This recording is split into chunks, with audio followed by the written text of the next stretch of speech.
¿Están viendo una diapositiva negra? Sí, perfecto. se ve. Estamos grabando, creo que estamos todos ok. Bien, buenas tardes.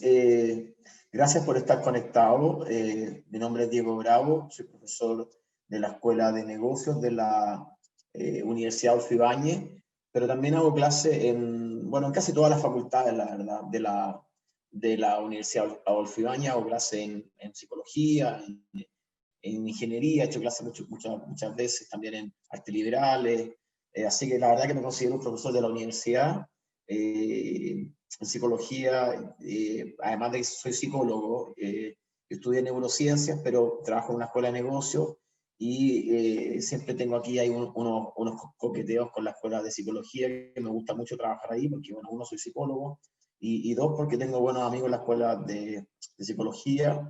Participo de varios programas, en particular del Magíster de Habilidad Directiva, donde hago cursos de trabajo en equipo, y también del MPO, que es un magíster de quinto año, que nosotros llamamos, donde veo temas de innovación, y finalmente en un magíster de psicología positiva aplicada, que es un magíster también, el famoso MAPA. Así que bueno, vamos a estar hablando hoy día un poquito más de una hora, nos vamos a pasar un poquito a las 9 para hablar de un tema que a mí me apasiona mucho, que es el autoconocimiento. Bueno, también les cuento que yo hago investigación con algunos profesores que conocerán, con Wenceslao, Unanue, con Gonzalo Muñoz, que es de la Escuela de Psicología. Investigo diversos temas relacionados con emociones, comportamiento organizacional, en fin, esas son algunas de las cosas que hago. Pero bueno, vinimos a hablar no de mí, sino que de cada uno de nosotros, ¿sí? De autoconocimiento. Ese es el tema que nos convoca hoy día. Vamos a empezar proyectando una cita de Germán Hesse, que a mí me genera se me viene mucha idea a la cabeza y quiero compartirla con ustedes. A ver, dice Germán Hesse, para el que le suene, sí, escribió Siddhartha, en fin, un autor muy famoso, de origen alemán, ¿sí? Y si no me equivoco, sí, alemán. Y él dice, mira, el verdadero camino de una persona, ¿sí?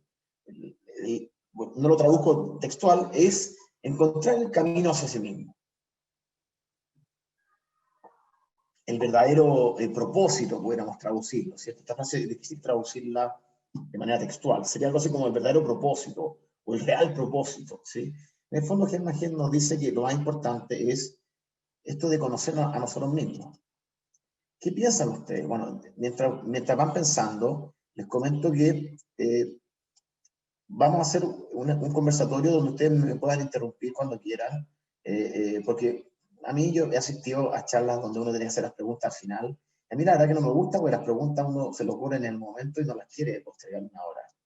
Sé que me pueden ahí preguntar cuando quieran, pueden, podemos instalar, quebrar la conversación, porque esto no quiero que sea una clase, quiero que sea una conversación. Bueno, pero a ver, ¿qué piensan? Verónica, yo por natural inclinación voy a preguntarle más a la gente que está con su cámara o que está con su fotografía, ya con eso ya me sirve para entender que les puedo preguntar y no los molesto. A ver, Verónica, ¿qué habrá querido decir Germán Hesse? ¿A qué apuntará?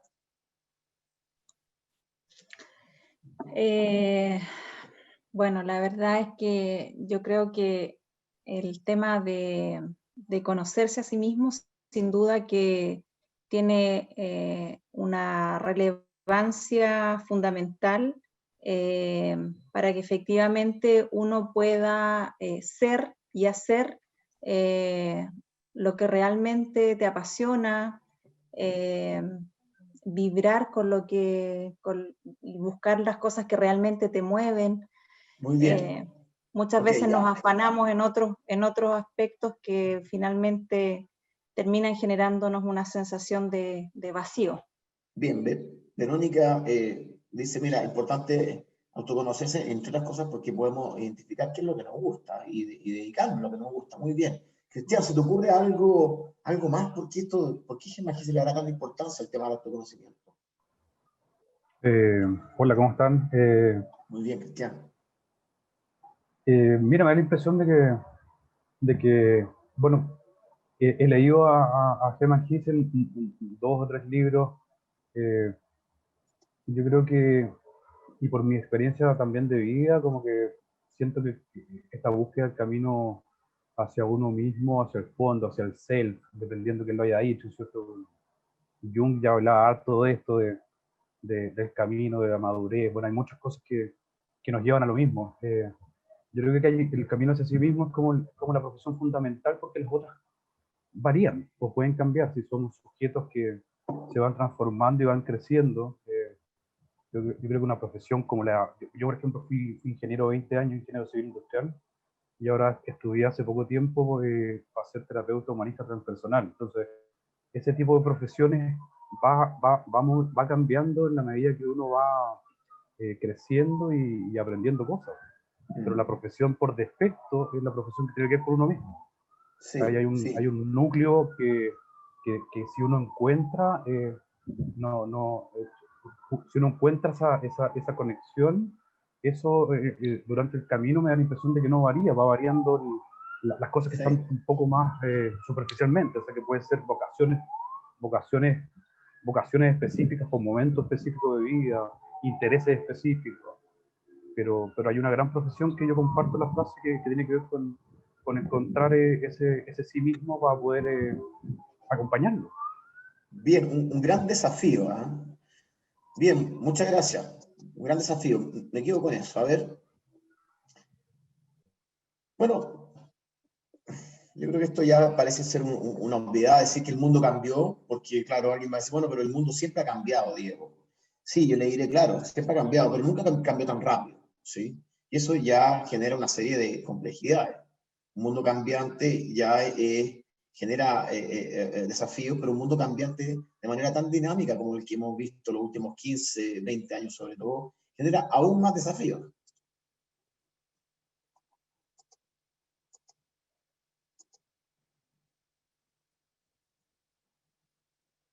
Calle Nueva York, en el centro de Santiago.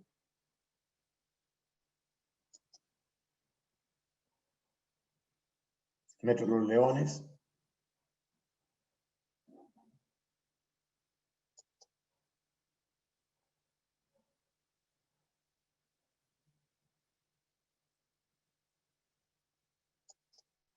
Decimos, claro, el mundo cambió. Sí, pero siempre ha cambiado. El mundo de mis papás no es el mismo que yo viví, y el de mis papás no es el mismo que sus padres. Sí, pero claro, cuando nos centramos en los últimos 20 años, cómo ha cambiado nuestra forma de relacionarnos con los objetos, con los servicios, nuestra forma de trabajar, de comunicarnos, de entretenernos. Uno empieza a pensar cuánto ha cambiado el mundo. ¿Sí? Y a mí me gusta decir que el mundo es complejo. Vivimos en un mundo complejo. Pero siempre aclaro esto. El concepto complejo en español es un concepto que tiene una connotación negativa, como esto ha sido complejo. Sin embargo, cuando uno habla de complex en inglés, tiene una connotación que tiene mucho más que ver con que está compuesto de varias cosas, como complejo, de varios elementos. Yo me quedo con esa connotación, porque yo creo que el mundo que vivimos es complejo, pero yo creo que es un buen mundo. Yo no comparto la visión negativas que tienen la mayoría de las personas, o muchas personas, respecto a que vivimos en un mal mundo, hay que cambiar y estamos en crisis. Yo no creo eso. Y traje una cita de Barack Obama, que para mí es uno de los políticos más inteligentes que existen, y que sintetiza mucho mejor que yo esto que estoy explicando. Dice, si tuvieras que elegir un momento de la historia para nacer y no supieras de antemano quién serías, si no supieras si ibas a nacer en una familia rica o en una familia pobre, ni en qué país nacerías, ni si ibas a ser hombre o mujer. Si tuvieras que elegir a ciegas en qué momento querrías nacer, elegirías el presente. Me quedo con estas palabras de Barack Obama porque creo que vivimos en un mundo complejo, pero vivimos en un mundo fascinante, lleno de desafíos, pero lleno de posibilidades, un mundo más dinámico, más incierto, pero un mundo más justo. No lo suficientemente justo, estoy de acuerdo, pero vamos camino a un mundo más justo. Entonces, ¿Por qué decimos que vivimos en un mundo más complejo? ¿Qué es lo más complejo? Varios elementos.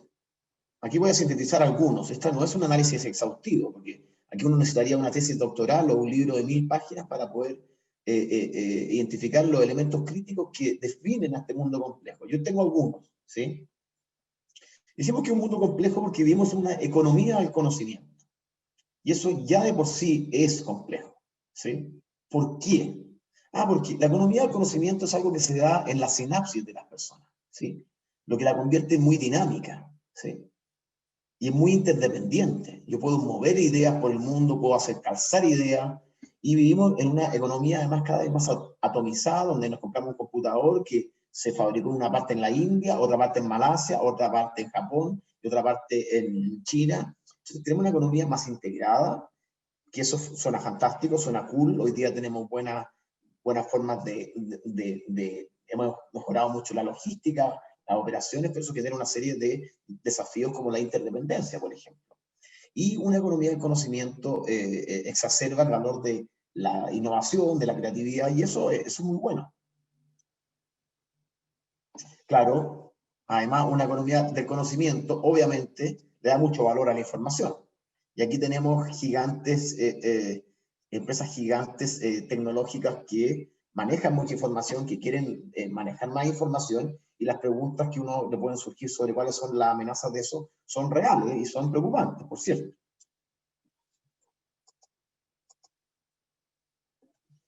Decimos que, entre otras cosas, es más complejo porque en el fondo hay más cambios, ¿sí? Es uno de los elementos. Es un mundo que tiene más cambios, que los ciclos de los cambios son acortados. Es decir, si pudiéramos tener una medición de cuántos cambios vamos a enfrentar, nosotros vamos a enfrentar más cambios que nuestros papás, y nuestros hijos van a enfrentar más cambios que nosotros. Los ciclos de los cambios se han acortado, y cuando vivimos en una economía del conocimiento, la información se maneja a la velocidad de la luz, ¿sí? Un correo electrónico no se demora mucho en llegar de un continente a otro. En cambio, si yo quiero producir botellas para tomar agua o tazas para tomar café, tienen una latencia, ¿sí? La economía del conocimiento es muy dinámica, ¿sí? Y genera muchas posibilidades de cooperación. Yo puedo trabajar integradamente a través de turnos de trabajo. Eso hace que, entre otras cosas, el conocimiento se vaya construyendo sobre los hombros de otros. Y eso es fantástico, ¿sí? Tener la posibilidad de construir conocimiento sobre los hombros de otros es fantástico. Pensemos cuánto nos hemos demorado en generar una vacuna para el COVID, ¿sí? Y eso es porque varios equipos de trabajo empiezan a construir de manera colaborativa, y eso es fantástico. Tenemos globalización, genera una economía más abierta, ¿sí? Más dinámica, y eso supone más integración. Pero además, en el fondo, otro de los elementos que genera que haya más complejidad no solamente es el dinamismo de una economía del conocimiento, que sí lo es, pero también es porque tenemos más competidores, ¿sí? Hoy día tú compites con todo el mundo. Si tú prestas un servicio, compites con todo el mundo. Si tú haces yoga online, hoy día vas a competir con un mexicano, con un colombiano, con un brasileño, con un argentino, en fin, ¿sí? Y eso es interesante, pero eso genera más complejidad, ¿sí? Los empresas de servicio compiten en una gran aldea global, en un gran escenario global, con personas de todo el mundo, con todo lo que significa más oportunidades, pero más competencia también. Hablamos de una economía del conocimiento, también vivimos en un mundo más plano. Oye, pero por favor, esto que se entienda, esto es una metáfora. El mundo que vivimos no es plano, es redondo. Hay una serie en Netflix, no la he visto, pero me han dicho que hay personas que creen que el mundo es plano. Yo soy de los que no, yo creo que el mundo es esférico, digamos, pero metafóricamente podríamos decir que el mundo es ya más plano que antes, ¿sí? Esto se ve reflejado en un montón de razones. Primero porque había una democratización de la información, y eso, aunque nos cueste verlo, el acceso a la información es uno de los elementos más aplanadores que existen, ¿sí? Pensemos lo contrario. Pensemos qué pasa en un mundo opaco donde el acceso a la información está mediatizado por ejemplo, la cantidad de dinero que tú tengas. Eso no es muy lejano, ¿sí? Eso no es muy lejano porque, de hecho, hace 15, 20 años atrás, yo me acuerdo cuando yo era chico, bueno, no, yo estaba en el colegio hace más de 20 años atrás, la verdad, 25 años atrás, me acuerdo que las enciclopedias, por ejemplo, costaban una fortuna, y mi papá justo nos pudo comprar una enciclopedia cuando ya estábamos terminando el colegio, y era muy cara. Entonces yo decía, anda, qué difícil esto, ¿cómo será para la gente que tiene menos ingresos que nosotros tener una enciclopedia? Si realmente son tan caras, ¿cómo acceden al conocimiento?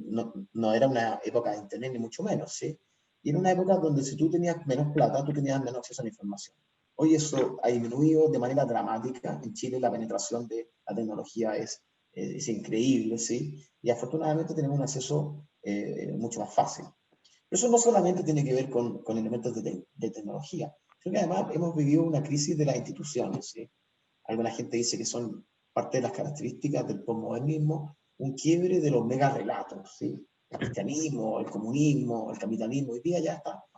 Todo está un poco en duda, la institucionalidad está un poco en duda, pero es curioso porque por una parte hay menos confianza hacia instituciones tradicionales, ¿sí?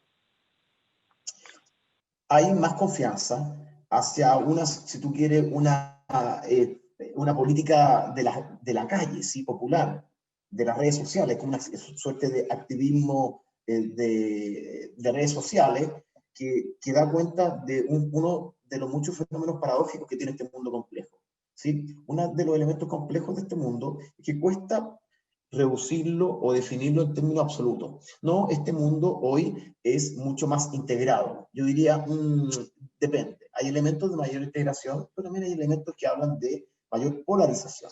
Ah, bueno, este mundo es, qué sé yo, más justo. Sí, yo creo que efectivamente hay elementos que nos hacen pensar que hay mayores indicadores de justicia, pero también persisten alguna brecha en acceso a la justicia. Por lo tanto, este mundo complejo supone una serie de paradojas. Entre ellas, esta que estoy señalando, un menor interés por una política tradicional, pero un mayor interés por una política de la calle, dando cuenta también de esta característica de mayor aplanamiento del mundo, ¿sí? Y este poder descentralizado, si tú quieres, se ha trasladado también al mundo de las organizaciones, ¿sí? Podemos ver en las organizaciones que efectivamente cada vez son más planas, ¿sí? La tecnología otra vez ha generado un empoderamiento de trabajadores que a través de un computador tienen mucho más información, más acceso, son más informados también, son trabajadores más empoderados, ¿sí? Eso es bueno, eso es parte de las cosas buenas. La gente es bueno que se empodere, la gente es bueno que tenga acceso a la información. Bueno, y esto, como decía, ha tenido su efecto a nivel organizacional. La estructura jerárquica de las organizaciones dan paso a modelos de trabajo en equipo, organizaciones más planas, ¿verdad? Organizaciones que básicamente son grupos de equipos o diversos equipos trabajando, que se reagrupan, se dividen, se integran, y eso es parte de estas características de un mundo más plano. Creo que también se ve reflejado en otras cosas un poco más cotidianas, como el tutear a las personas, como el tener una relación un poco más horizontal con los profesores, con tu jefe, poder decirle algunas cosas a tu jefe o a tu jefa, cosas que antes no se podían hacer, y eso también yo creo que es parte de las cosas buenas. Bueno, obviamente una economía del conocimiento y un mundo más plano iba a generar cambio en el trabajo, por supuesto. Tenemos un cambio en el trabajo con mucha incertidumbre, ¿cierto? Con respecto a la eliminación y creación de mucho trabajo, todo lo que ha generado esta dinámica de trabajo a distancia que ha sido exacerbada, obviamente, por el tema del COVID, pero que ya venía de antes. Eso es interesante porque básicamente la pandemia ha acelerado un proceso que ya venía de antes, ¿sí? Automatización de procesos, disrupción en prácticamente toda la industria, y la industria donde no se ha generado disrupción aún, tiene que preguntarse cuánto me queda aún antes que llegue una disrupción total, ¿cierto? Eso genera, como digo, mucha incertidumbre, y ha generado también nuevas formas de trabajar, ¿sí? Cómo nos integramos mejor con otras personas, cómo nos integramos con máquinas, cómo integramos datos a nuestra toma de decisiones, ¿sí? Eso es desafiante también. Entonces tenemos desde lo tradicional, desde una incertidumbre respecto a un montón de trabajos que tenemos dudas si que los vamos a poder seguir haciendo. En términos generales se dice que de aquí a menos de 20 años más, el 50% de los trabajos que nosotros tenemos se van a ver acabados. Podríamos pensar sin riesgo, sin ser demasiado exagerado, que en 20 años más la mitad de nosotros va a tener que trabajar en otras cosas, ¿sí? Y eso es desafiante. No lo digo para asustarnos, para nada. Creo que somos, casi como Cristian nos comentaba que empezó como ingeniero y que ahora está como terapeuta. Creo que yo estoy convencido que las personas podemos cambiar en nuestro foco laboral más de una vez, no por un optimismo ingenuo, sino que yo creo que las personas tenemos muchos y diversos talentos. Cuando tú tienes muchos y diversos talentos, en una economía de servicios puedes hacer muchas cosas. En una economía tradicional, más técnica, tus talentos son más acotados. Aquí podemos hablar de características más transferibles, que de hecho voy a hablar dentro de unos minutos más de eso. Como ven hasta ahora, mucho optimismo. ¿Se fijan? Catalina, Rosana, Verónica, Cristian, ¿ven? Mucho optimismo. Sí, soy optimista respecto al mundo, la verdad. Entonces, bueno, tenemos cambio en el trabajo, por supuesto. Big Data, inteligencia artificial, Machine Learning, máquinas que aprenden, ¿verdad? A cada rato, en cada lugar, en nuestros computadores, en nuestros teléfonos, en nuestros refrigeradores, los que tienen refrigeradores inteligentes, y eso genera una serie de certidumbre, simplifica una serie de procesos, permite ahorrar muchos costos, genera desafíos, como por ejemplo cómo incorporamos datos, lo que decía, nuestra toma de decisiones. Para los y las ejecutivas cada vez va a ser más difícil tomar decisiones sin datos. Y nuevamente una serie de paradojas, ¿sí? La manera de trabajar. Por ejemplo, aquí hay una, mira. Fíjense que vivimos una economía que es cada vez más integrada, ¿sí? Más integrada. Pero paradójicamente es una economía que las tareas son cada vez más desagregadas, ¿sí? Esta que se llama la gig economy, donde los trabajos se desagregan y yo hago hamburguesas y Catalina con su empresa coge la hamburguesa y me la lleva a donde Verónica que me la compra y la factura me la hace la empresa de Paola, ¿sí? Y todas, esto es un ejemplo de desagregación, o el ejemplo de un computador que lo hacen en 5 continentes diferentes. Bueno, pero alguien tiene que integrar esto en algún momento. Las vacunas se integran, ¿sí? Los software, cuando tú compras un software bien integrado, cuando tú compras una aplicación, cuando tú compras Tinder, ¿sí? Tinder viene integrado. A ti te dicen, mire, usted tiene que hablar primero con el programador, después, no. Yo compro Tinder y usted, en el fondo, me la ha integrado, ¿sí? Así como cuando yo compro un sándwich también viene integrado. Bueno, y eso genera, en el fondo, una serie de elementos que, si tú quieres, son contradictorios. Por una parte, mayor desintegración, ¿sí? Desagregación, implica mayor integración. Y de mayor integración implica otra serie de desafíos. Por ejemplo, en lo concreto, trabajar con personas que son de diferentes áreas del conocimiento, ¿sí? De diferentes edades, de diferentes países, de diferentes culturas, y eso genera una serie de desafíos.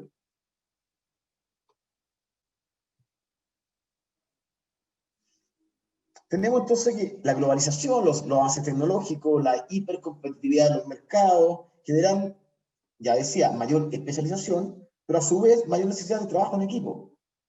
Hoy día todos trabajamos en equipo, ¿sí? Y hoy día quien no trabaja en equipo lo consideramos casi como un, voy a ser provocativo, casi como un analfabeto, ¿sí?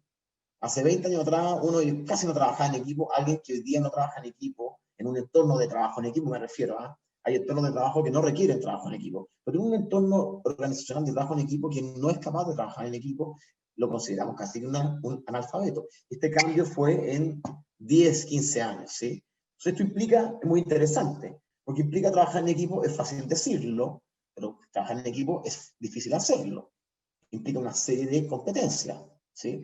Trabajar en equipo no es una competencia, es un pool de competencias, como por ejemplo, saber comunicarse, ¿sí? Saber trabajar en equipo, aunque sea redundante, es decir, conocer metodologías, herramientas de trabajo en equipo, pero también generar confianza, ¿sí? También lograr proyectar confianza, lograr tu resultado, cumplir con tu tarea, desempeñar bien tu rol, saber liderar, gestionar conflictos, una serie de cosas. Y eso implica, entonces, aprender, ¿sí?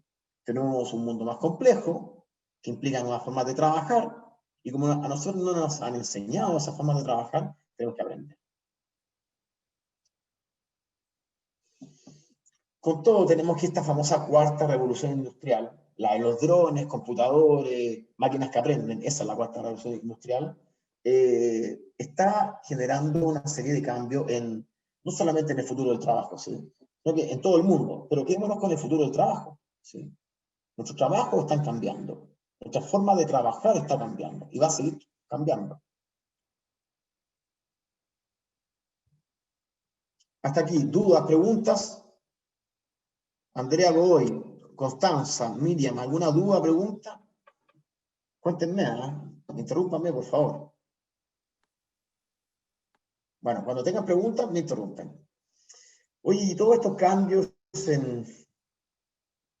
de decir una economía del conocimiento y un mundo más plano, y los cambios en el trabajo iban a generar cambios en las personas, era que no. Todo genera cambios en las personas, ¿sí? Claro, por supuesto, tenemos una serie de cambios, fenómenos migracionales, ¿verdad? La globalización genera una serie de fenómenos, entre los más evidentes, la migración, ¿sí? Que a mí personalmente me parece fantástica. Además, tenemos un envejecimiento de la población. Sí, que eso suena feo, ¿cierto? No, la población es envejecimiento. No, eso es bueno ser viejo. Bueno, no, es mejor ser viejo que muerto, ¿sí? Por lo tanto, es bueno que vivamos más, ¿sí? Que a veces la gente dice, no, pero el envejecimiento de la población, qué tremendo. No, viejo, ¿cómo va a ser tremendo? Es mejor vivir 100 que 80. Por lo menos para mí es mejor vivir 100 que 80, ¿sí? Luego podemos discutir si vamos a vivir bien de los 80 a los 100. Bueno, nos queda un rato todavía a pensar en eso. De momento quiero llegar a los 100, ¿sí? Bueno, pero no solamente esos cambios, sino que además vivimos en una población que está más capacitada, más formada, ¿no? En Chile los cambios han sido fantásticos. Cuando yo estudié en la universidad, habían algo así como unos pocos cientos de miles de personas en la universidad, entre 100 y 200.000. Hoy día en Chile hay algo así como 1.300.000 personas en educación superior. Increíble. Nuevamente, podemos discutir la calidad de algunas universidades, de algún instituto, incluso de los modelos políticos y globales bajo cuáles estas universidades crecieron. Lo podemos discutir. No hoy, lamentablemente. Pero lo concreto que tenemos hoy día es una población mucho más educada, y eso es bueno, ¿sí? Pero también tenemos una suerte como de boom de la diversidad, ¿sí?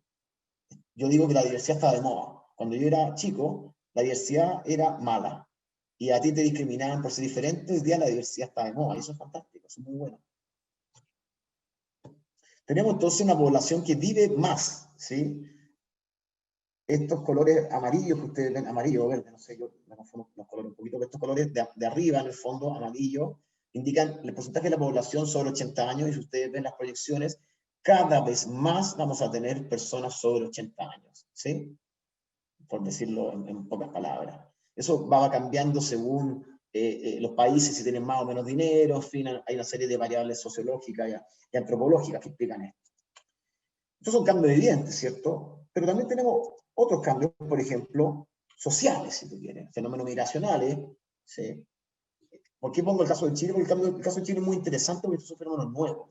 Otros países latinoamericanos, ¿para qué decir otros países como europeos, Estados Unidos, Canadá o Australia, tienen toda una historia larga de inmigración? Chile, muy poquita. Y hoy es un fenómeno nuevo que tiene unos, se ha agudizado los últimos también 12, 15 años. Fantástico. Yo soy absolutamente hincha de los fenómenos migracionales, que también suponen un desafío que, bueno, tendremos que poder lidiar con ellos. Pero quizás lo más interesante de todo, que esta cuarta revolución industrial ha generado también una serie de fenómenos de disrupción política y social, ¿sí? Y eso también para mí es muy interesante. Mira, el otro día hablaba con mi padre, que siempre ha tenido un interés político profundo, y siempre fue muy crítico sobre el país injusto que estábamos construyendo, y yo me crié con el profesor de la universidad, con su visión realmente de construir un mundo mejor, un mundo más justo. Entonces estaba hablando con él y me decía, no, Diego, está la escoba, puta, está la escoba, no sé qué, la escoba. Y dice, pero papá, si no está la escoba, pero tú, Diego, tú no ves las noticias, mira cómo está toda la escoba. Y dice, pero papá, a ver, veamos qué es lo que estamos viendo en Chile. En Chile estamos viendo un momento de mucha disrupción política. Bueno, siempre lo que quisimos, siempre lo que ustedes quisieron es un país más justo, ¿sí? Un país más justo. Y esos cambios tienen que estarse a través de un fenómeno social disruptivo que, si tú revisas la historia, nunca ha sido suave. Nunca ha sido suave. Querríamos que sea suave, está bien, sí, pero no, nunca ha sido suave. Es un buen momento. Lo que quiero decir, quiero entregar una visión optimista de los fenómenos disruptivos que estamos viviendo. Es como sacarse las muelas del juicio. Oye, pero qué difícil. Sí, bueno, pero es necesario hacerlo. ¿Sí? Es parte del proceso. Procesos de cambio sociales implican disrupciones, ¿sí? Más o menos violentas, e incómoda. A ver, déjenme ver el chat. Bien. Bueno, para que vean que esto tiene una vertiente positiva, parte de esta disrupción política, cultural, social, tiene que ver con el, no sé cómo llamarlo, pero el resurgimiento, el boom, la reivindicación de la mujer, ¿sí? Para que tenga dudas respecto a ciertos cambios culturales positivos, aquí hay uno que es de lo más positivo que hay. El otro día estaba haciendo una clase en el MBA, en una nueva generación de MBA de la Escuela de Negocios habían, yo calculo que más o menos un 30% de mujeres. Uno dice, bueno, Diego, no es tanto. Sí, pero mira, cuando yo empecé a hacer clases en el MBA, yo creo que habían un 5% de mujeres. ¿Sí? Algo así como 10 años después, eso se multiplica por 6. Eso es muy bueno. Y estos cambios, si tú quieres, culturales, políticos, están en todas partes, en todos los ámbitos, reivindicaciones culturales, ¿sí? Están en Colombia, en Hong Kong, en todas partes. Y en Chile, por supuesto, no lo sabremos nosotros, ¿sí? Y estos seguirán. Uno podría esperar una ola disruptiva en el resto del mundo, por supuesto. Yo creo que sí van a haber más disrupción política en el resto del mundo. Estamos siendo testigos de un momento histórico y cultural. Yo lo que invito a las personas es a que lo disfruten, Diego, pero no se puede ser tan frívolo, esto genera además personas que pierden su trabajo, por supuesto. Sí, pero es que esto es así, los cambios culturales, políticos son así. Habrá que ser empático con las personas que pierden el trabajo, ayudarlas, pero como fenómeno cultural es interesante, ¿sí? Por lo menos experienciemos eso. El mundo que vivimos es un mundo más diverso, ¿sí? Donde se respetan más las diversidades culturales, demográficas, de habilidades, de género. Pero esto genera una serie de desafíos, ¿sí? Gestionar diversidad es fantástico, es fuente de creatividad e innovación.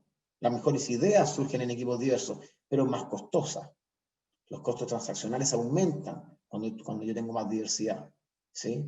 La manera de vincularse es más costosa, desde diferencias de horario que puedo tener hasta diferencias culturales. Obviamente, si yo trabajo con personas más parecidas a mí, que las conozco de toda la vida, los costos de transacción, es decir, la manera que yo me relaciono va a ser más fácil que si trabajo con personas de otras partes del mundo. Eso es evidente, ¿sí?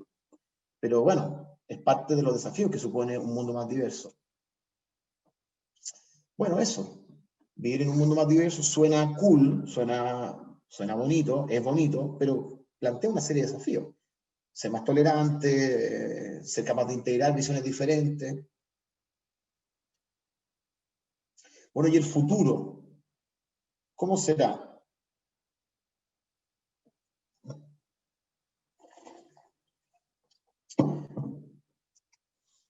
Nadie tiene certeza cómo va a ser el futuro, pero no tener certeza no quiere decir que uno no pueda intuir algunas cosas, ¿verdad?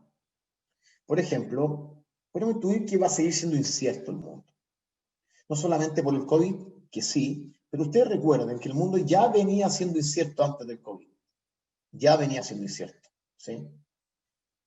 Toda la disrupción que ha habido en el ámbito del trabajo, el tema del futuro del trabajo que se ha denominado, ya genera mucha incertidumbre. Lógico. El COVID le ha agregado incertidumbre, ¿sí? Va a seguir siendo muy competitivo, ¿sí? Por supuesto. Vivimos en un mundo globalizado. Oye, pero de pronto la globalización se va a ver un poco resentida con el COVID. Sí, es parte de las cosas que pueden pasar. Yo personalmente espero que no ocurra eso. Pero sí, ya hay autores que hablan de que esto va a ser un golpe duro para la globalización. Veamos cuán duro es. Pero va a ser más competitivo, entre otras cosas, porque vamos a competir contra máquinas, ¿sí? Que no se sindicalizan, que no se enferman, en fin. No trabajan tan bien como nosotros aún, pero en fin, bueno, vamos a competir contra máquinas. Claro, la tecnología va a seguir teniendo un rol importante en nuestras vidas, ¿sí?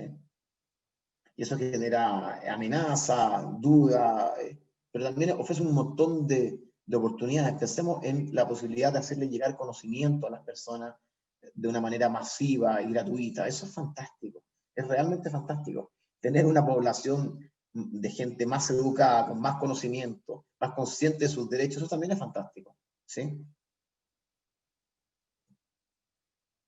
Vamos a vivir más, y eso es bueno. Pero si vivimos, vamos a tener que trabajar más. Y eso, aunque no crean, eso también es bueno. Hay muchos estudios que demuestran lo bueno que es trabajar más en el tiempo, ¿sí? Hace bien trabajar. Ahora, para trabajar más en el tiempo, vamos a tener que aprender, por supuesto. Seguir aprendiendo. Futuro, después del COVID, no lo sabemos, es incierto. Va a generar algunas cosas buenas y algunas cosas no tan buenas. ¿Qué hacer entonces? ¿Qué hacer entonces?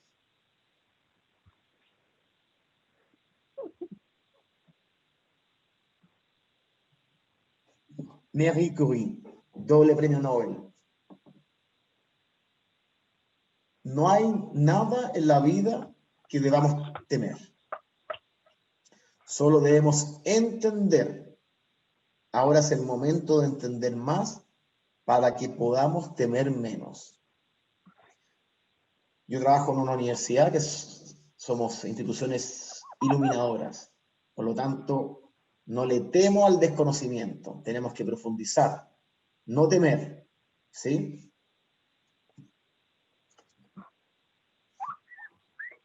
Un mundo complejo plantea al menos dos grandes desafíos. Aprender y adaptarse, que son vecinos, pero no son lo mismo.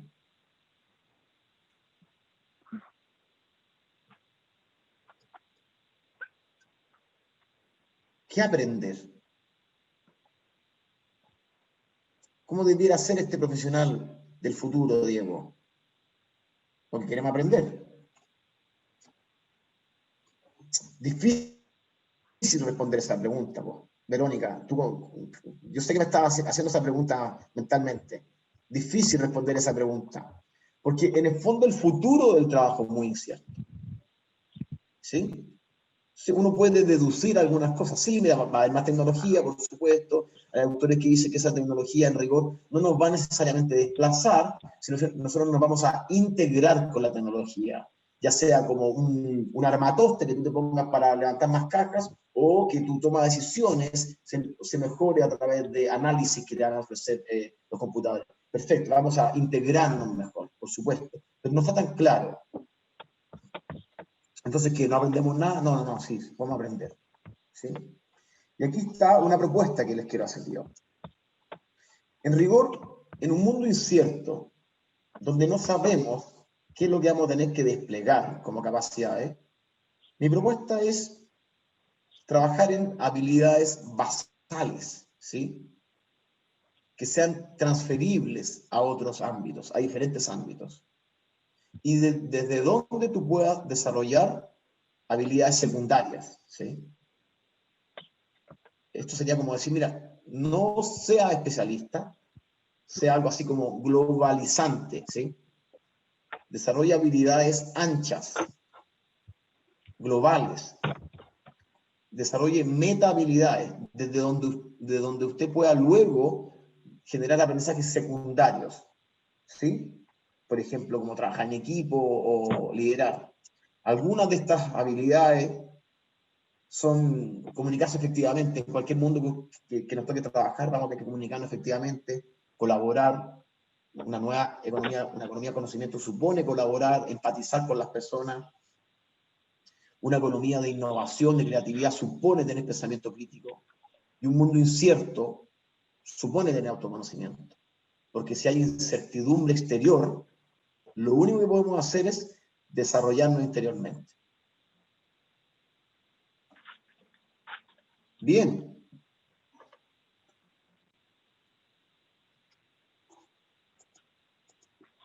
Hablemos de autoconocimiento. Ya sabemos lo que es un mundo complejo. ¿Sabemos por qué decimos que es complejo? Porque es incierto, porque es dinámico, porque nos exige cambios permanentemente, porque tenemos que colaborar, porque supone nuevas formas de trabajar, por lo tanto tenemos que aprender, porque además tenemos que lidiar con mucha diversidad, y eso suena cool, suena bien, pero es difícil lidiar con diversidad. Por eso es complejo. Y porque además, en el fondo, hay que desarrollar una carrera, hay que desarrollar cierto aprendizaje, pero no hay certeza hacia dónde hay que apuntar esos aprendizajes. Y aquí ahora hablamos de autoconocimiento.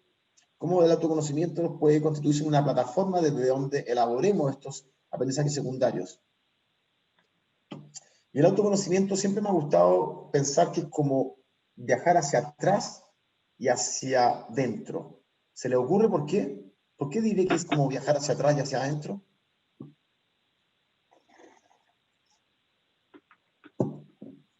¿Por qué será viajar hacia atrás el autoconocimiento? Porque nuestra historia es lo que nos forma, es lo que forma nuestros cimientos.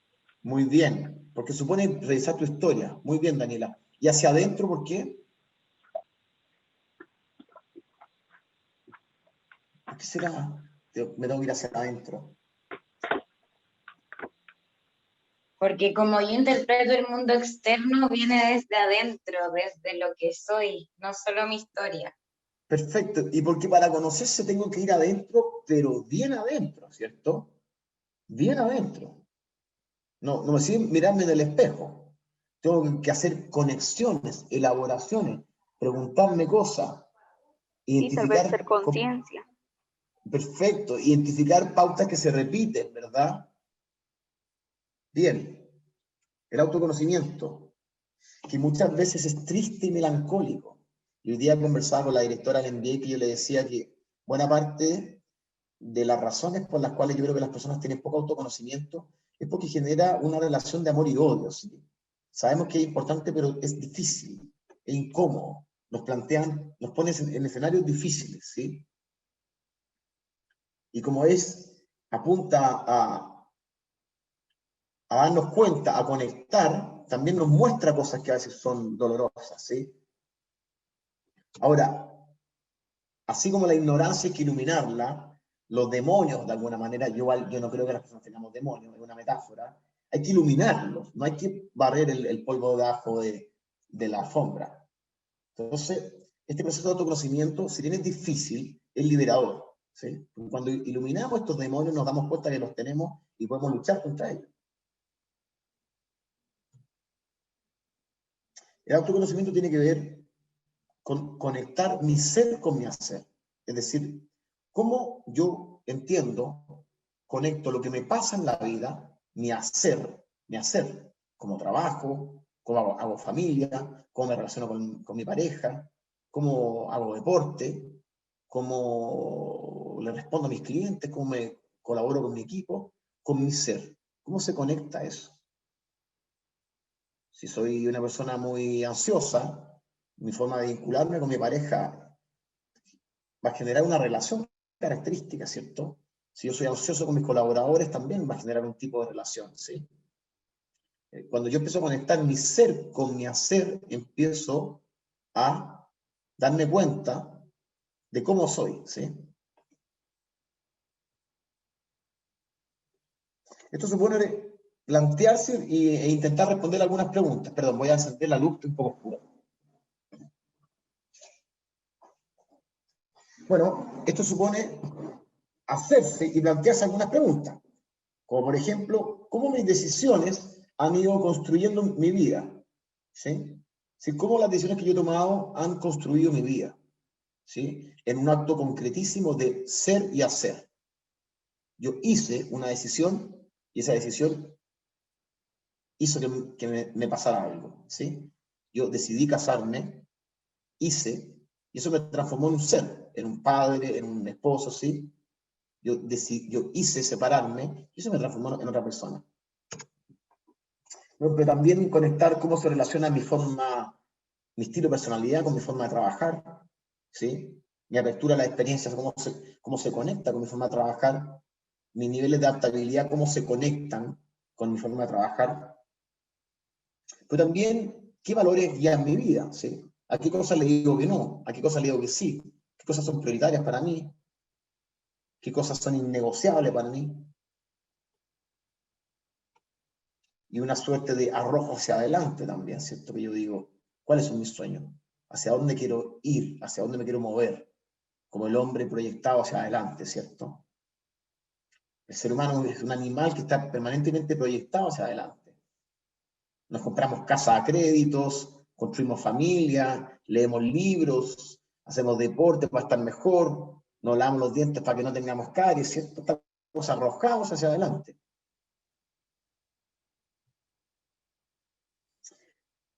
La regla de oro del autoconocimiento. Entender cómo se relaciona quién soy con la vida que tengo. Si cuando analizo mi vida, cuando veo lo que me pasa en la vida, digo, bueno, pero esto que yo veo que me pasa, lo hice yo. O puesto de otro modo, cuando veo mi vida, me reconozco en ella, reconozco mis actos en ella, reconozco mis decisiones, ¿sí? No me da la impresión de que estoy en algo ajeno, ¿sí? Digo, esto es como ajeno, me siento en algo ajeno, ¿sí? No. Veo mi vida y digo, esta vida la hice yo, bien, mal, más o menos.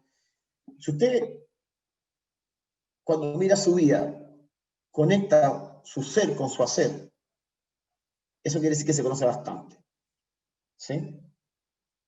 Si usted cree que la vida que ha tenido es porque ha tenido mala suerte, o muy buena suerte, o por casualidades, podríamos pensar que de pronto no logra conectar muy bien su ser con su hacer, ¿sí? La medida en que yo entiendo que mi vida es lo que yo he hecho, por lo tanto, quien yo soy, lo construí yo, es un buen elemento de autoconocimiento y es muy empoderador. ¿Por qué? ¿Por qué es empoderador? ¿Por qué es importante conocerse? ¿Por qué incómodo, Diego? Mira, yo no tengo tiempo. Si es que no tengo tiempo para hacerme estas preguntas pelotudas de quién soy, para dónde voy, qué quiero. No, yo no estoy para eso. No estoy para eso. No tengo tiempo para eso. ¿Sí? Pero ¿por qué es importante?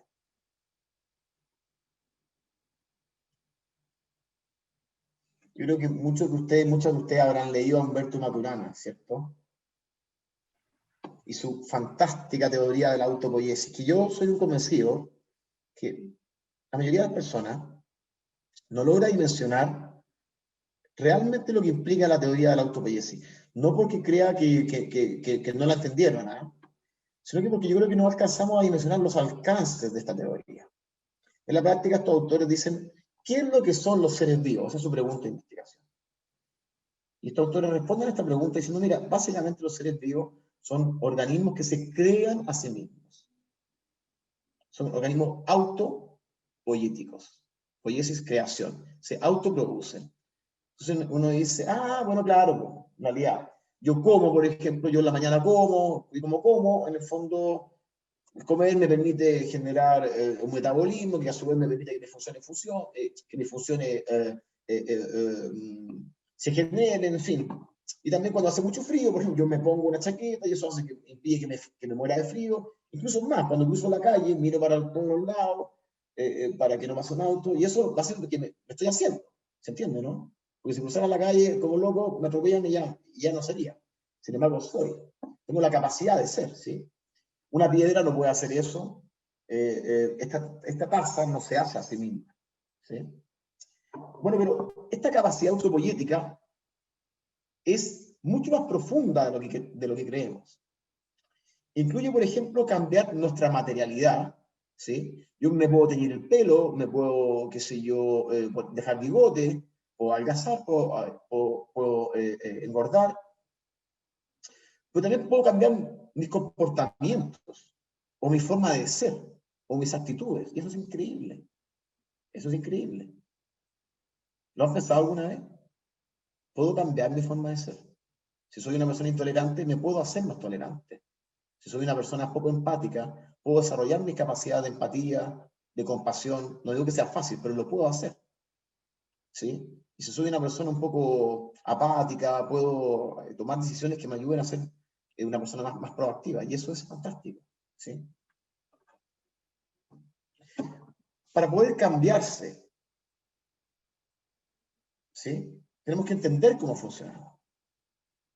cuáles son nuestros procesos motivacionales, qué nos motiva, qué no nos motiva, cómo son nuestras emociones, cómo es nuestra personalidad para poder anclar una estrategia de cambio, qué cosas sabemos que hacemos bien, que no hacemos bien, cuál es el momento para generar estos cambios, porque conocernos es una condición para poder cambiar. Si no nos conocemos, no podemos activar las palancas.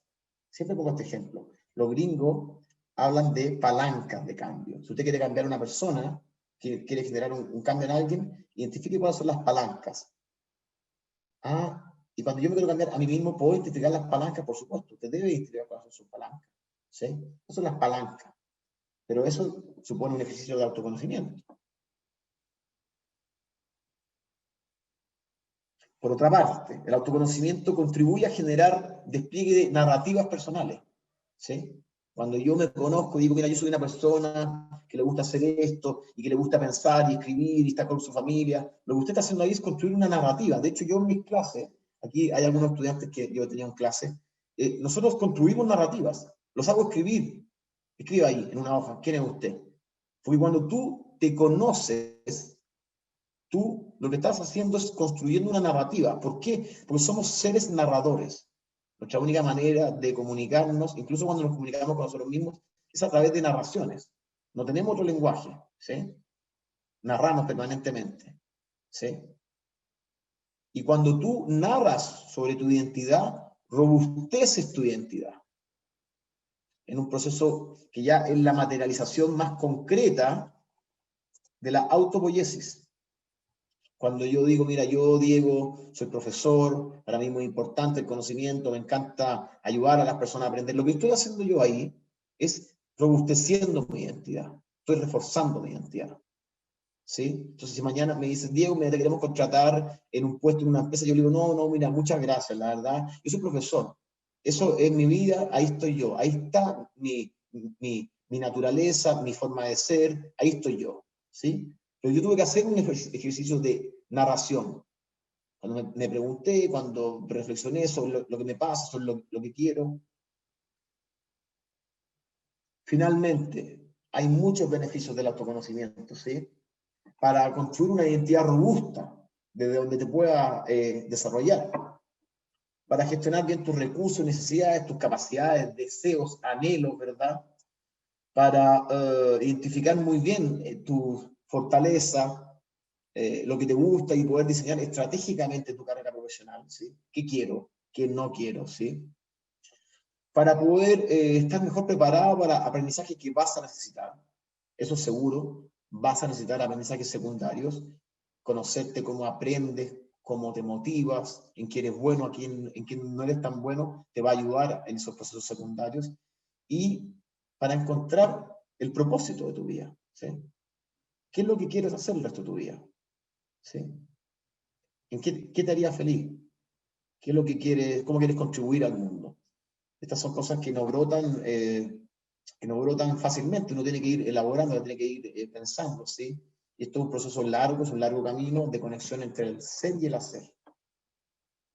Bien, pero yo ya he hablado mucho, quiero escucharlo a ustedes. Dudas, preguntas, comentarios, por favor.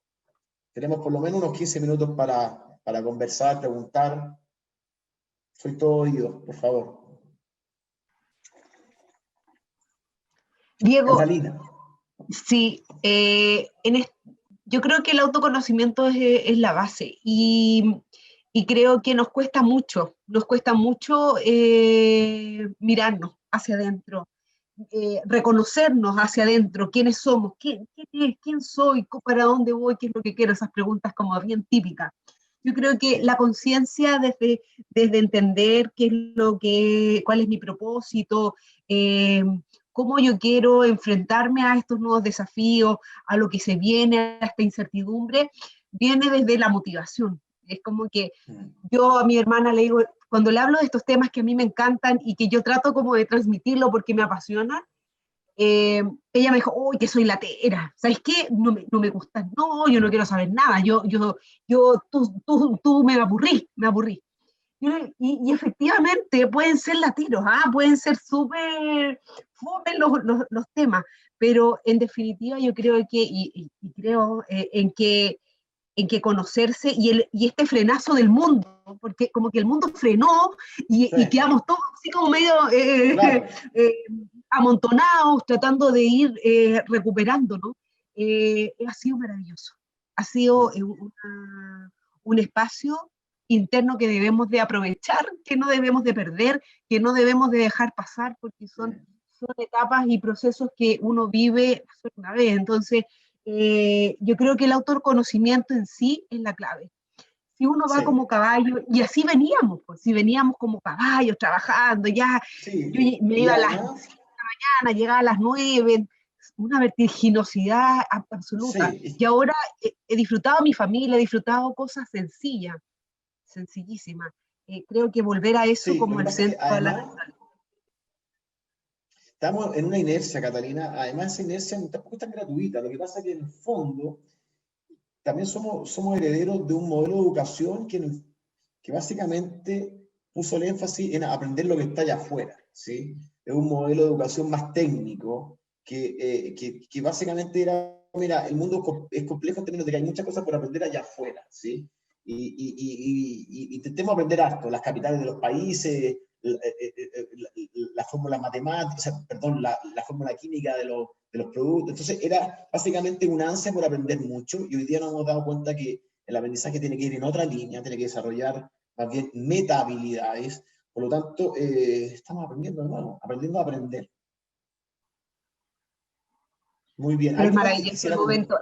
Es maravilloso el momento de esto del aquí y el ahora, ¿no? Que están así como tan en boga, el aquí y el ahora, que muchos no lo entienden ni saben de qué se trata, pero efectivamente es como disfrutar el momento.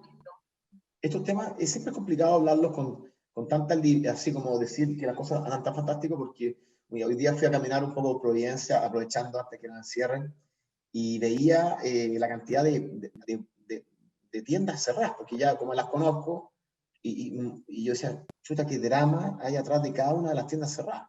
Y eso innegablemente es muy duro. Eso es innegablemente muy duro. Yo tengo amigos que le ha ido muy mal en emprendimiento y puedo empatizar con lo que eso significa. Sin embargo, en el fondo, estamos viviendo una época que es muy interesante culturalmente y que para las personas que creemos o creíamos que en el fondo Chile es un país muy injusto y que hay que hacer cambios, esto lo vemos positivamente, ¿sí? Aunque eso pueda generar incertidumbre y probablemente eso genere una removida del árbol que nos va a hacer perder algunas posiciones, sobre todo a las personas que están en posición dominante y que son parte de la elite. Yo creo que nosotros, buena parte de nosotros somos parte de la elite, ya teniendo la posibilidad de estudiar en la universidad y poder estar conectado hoy día. Yo creo que uno ya es buena parte de la elite. Eso probablemente nos va a generar algunos movimientos incómodos, vamos a perder, pero obvio, eso es parte del proceso, ¿sí? Pero es interesante culturalmente. Por favor, preguntas, dudas, estoy aquí para Diego, que conversemos de lo que quieran. Sí, Pilar. Diego, yo quería comentar un poco lo que me hace sentido, lo que tú dices en temas de educación y cómo me gustaría que estos temas pudieran desde muy pequeñitos los niños ir como haciendo ese ejercicio del autoconocimiento. Porque siento que de repente en épocas que podrían ser re importantes en época escolar, sobre todo en la época de la adolescencia y todo, donde hay como una negación un poquito a esta cosa del autoconocimiento porque produce obviamente desencuentros, porque dado por el rango etario, etcétera y todo, pero también reconocer que en ese autoconocimiento uno puede hacerlo amorosamente con uno mismo, porque a veces se entiende este autoconocimiento como reconociendo puntos demasiado negativos, a veces, y que son dolorosos muchas veces. Pero yo siento que si uno los hace en ese sentido como amorosamente con uno, digamos, puede ir reconociendo cosas súper interesantes y todo. Pero por sobre todo creo, hoy en particular, lo que nos ha ido como un poco lo que decía anteriormente la otra chica, no recuerdo el nombre, es como en esta cosa del estar en el presente, en el aquí y en el ahora, digamos. Nos hizo también reflexionar esa capacidad de cómo nos podemos cambiar y podemos hacer cosas tan distintas a las que estábamos acostumbrados a hacer. porque, no sé, pasaron otras cosas, porque hoy en día donde la estabilidad laboral incluso no es tan como lo era antes, donde la gente podía estar años de años en una empresa, hoy en día no lo es. Entonces, ¿cómo tú, frente a ese autoconocimiento, puedes reconocer que tienes un montón de habilidades y cómo las puedes ir desarrollando, digamos? Y que no estás en un estereotipo, en una cosa fija que, no, yo nací para ser profesor, por ejemplo, y voy a ser siempre profesor. Sin embargo, si yo reconozco amorosamente otras habilidades, puedo reconocer que a lo mejor, no sé, puedo hacer otras cosas distintas y dedicarme a hacer huertos, por ejemplo. Entonces, Sí, en ¿sabes esa qué pasa, cosa, Pilar? creo Lo que que, pasa es que que, en la mira, escolaridad me gustaría ahí que pudieran, en el fondo, enfocarse un poquito en eso de no sí, sé cómo hacerlo con los niños, porque eso es lo que me preocupa de mira, repente. de hecho, lo que tú me comentas me parece muy interesante, te lo voy a responder con un caso. Mira, yo hice mi tesis doctoral en un tema de construcción de objetivos, ¿sí? Y eso me ha permitido hacer un montón de cosas, entre otras cosas, coaching. Y es tal cual, ¿ah? Mi tesis doctoral es sobre cómo construir objetivos y eso genera desarrollo de habilidades, meta-habilidad, bueno, en fin. Como tú viste bastante el tema del objetivo, después me empecé a dar cuenta que en el fondo, cuando uno aprende a construir objetivos, uno no aprende en el colegio, uno no aprende en la universidad, salvo alguna carrera muy especial, y uno aprende normalmente en el trabajo, cuando ya tiene 23, 24, 25 y algunos 30 años. Entonces, después yo decía, pero qué increíble, porque básicamente, para mí, una de las herramientas de autogestión más importantes es la construcción de objetivos. Puedes decir, mira, quiero bajar 5 kilos para estar bien para el verano y voy a hacer esto, voy a hacer esto, voy a hacer esto otro, o cosas más trascendentes como decir, voy a desarrollar mi habilidad de empatía, para lo cual voy a hacer esto. En suma, para mí, la construcción de objetivos es una de las herramientas más potentes. Bueno, aquí voy. En el fondo, siendo una herramienta muy potente de autogestión, que uno descubre cuando tiene 25, 28, 30, 40 años, yo me pregunté por qué no se la enseñamos antes a los estudiantes, ¿sí? ¿Por qué no se la enseñamos en el colegio? Y por último, si no en el colegio, ¿por qué no se la enseñamos en primer año de universidad? Lo que incorporaríamos en ello es una herramienta de autogestión fantástica. Objetivo, oye, me estoy echando un ramo, me estoy echando estadística, ya, mi objetivo va a ser pasar estadística, listo, ¿cuáles son las tareas que voy a hacer? ¿Cómo lo voy a hacer? Yo estoy seguro que tendríamos mucho menos estudiantes reprobados y tendríamos estudiantes con una capacidad instalada de alguna manera mucho mayor. Entonces, Pilar, te respondo, por supuesto que deberíamos enseñarle cosas de autoconocimiento, no solamente de autoconocimiento, ¿sí? El autoconocimiento en sí mismo es interesante, pero cuando se vuelve realmente interesante, el autoconocimiento es cuando yo lo ocupo como elemento de autogestión, ¿me explico? No solamente como filosofía, que ojo, que podría ser suficientemente por sí mismo, como la filosofía, fantástico, pero la gracia yo considero, pues estamos en una universidad, en una escuela de psicología, que le interesa también la gestión de personas, el empoderamiento, o sea, también queremos impactar en las personas, ¿cierto? Entonces, nos interesa la autogestión también. Y esa herramienta de autogestión, la más importante que yo conozco, además del deporte, la disciplina, en fin, es la construcción de objetivos. O sea, cómo podíamos insertar en el colegio este tipo de temáticas. Yo, si trabajara en un colegio, lo primero que haría es conversaría con una persona de experta en psicología del desarrollo para evaluar más o menos a qué edad los estudiantes ya pueden empezar a manejar conceptos como estos, ¿sí? Del yo, el autoconocimiento, la autogestión. Pero eso, una vez resuelto eso, que es un tema técnico, ¿me explico? Yo, por supuesto, que empezaría haciendo cosas relacionadas con autoconocimiento, en fin. Daniela Suárez, por favor. Hola, ¿Cómo estás? bueno, bien. Estaba escuchando, bueno, me presento, yo soy estudiante de psicología, último año, Qué bien. entonces estoy aquí igual con toda la información como muy fresca de justamente el tema que estamos hablando hoy. Y quería contarle un poco mi experiencia porque me gustó igual lo que planteó Pilar, si no me equivoco, nombre. Bueno, yo en el verano pasado estuve haciendo un taller de educación emocional en un jardín. ¿Y por qué digo esto? Porque como estamos hablando del autoconocimiento, creo que la base es comprender las emociones. Cuando comprendo, o sea, es por lo menos en la práctica lo que vi.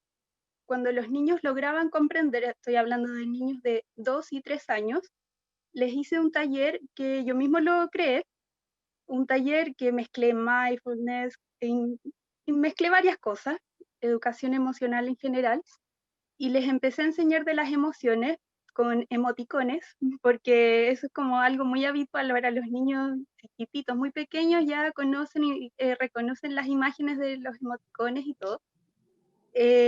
Cuando ellos comprenden las emociones en sí mismos y también pueden reconocer la emoción de otro, ya eso les da un aspecto de sí mismos, de qué es lo que estoy sintiendo, y me empiezo a conocer. Creo que ahí, por lo menos en la práctica, fue lo que pude rescatar de cómo partir esto del autoconocimiento. Y eso sería, pero maravilloso si se incorporara en los colegios, o sea, sería súper bueno, porque justamente ahora que estoy haciendo práctica, lo que he visto en adultos es que no comprenden los marcadores ni emocionales, ni fisiológicos, ni de ningún tipo, ni siquiera conductuales, de lo que están sintiendo. Sí, hay como un analfabetismo, sí, no sé cómo llamarlo, ¿verdad? Sí. Bueno, pero mira, yo creo que siempre he pensado que los cursos, que la universidad, en rigor, es como una plataforma de aprendizaje, ¿sí? No es un lugar donde uno se sienta al frente y escucha al profesor o a la profesora hablar. Es una plataforma de aprendizaje colaborativa.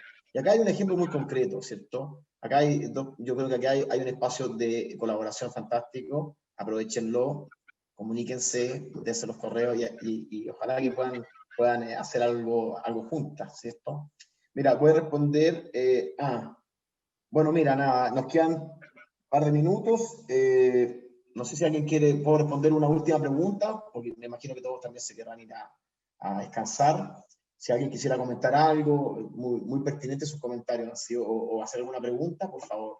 Estoy aquí disponible, tenemos unos minutitos todavía. ¿Alguien quiere comentar algo?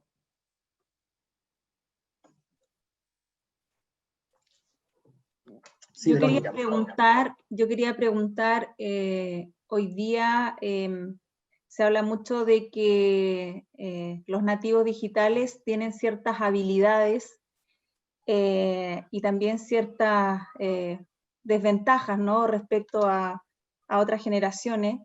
En términos del autoconocimiento, en términos de lo que estamos hablando, ¿cuánto influye el tema generacional? A veces pareciera que gente que es como de mi generación ha tenido más dificultades precisamente para conocer cuáles son sus fortalezas, cuál es su propósito, y que las nuevas generaciones tienen más claro cuáles son sus objetivos. Si hay alguna información al respecto. Mira, yo, en mi experiencia, por esto yo no he leído estudios de esto, yo creo que aquí hay un buen ejemplo de cómo se dan fenómenos contradictorios. Mira, yo creo que hay una tendencia a pensar que las nuevas generaciones son como más profundas, porque se preocupan de temas de propósito y todo. Mira, voy a ser súper respetuoso en lo que quiero decir, pero quiero dar mi opinión.